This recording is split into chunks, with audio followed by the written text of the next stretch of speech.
Next, I'm just gonna listen to her heart and her lungs, listen for any crackling, and make sure the heart rate is normal. So listen to the heart. We're gonna listen right up here, right behind the elbow.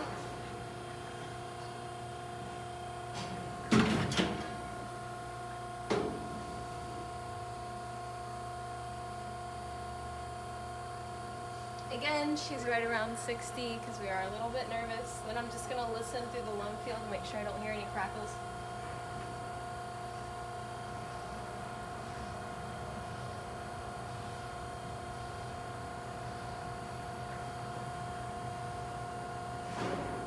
Her lungs sound nice and clear, and respiration again is around 40. Thank you.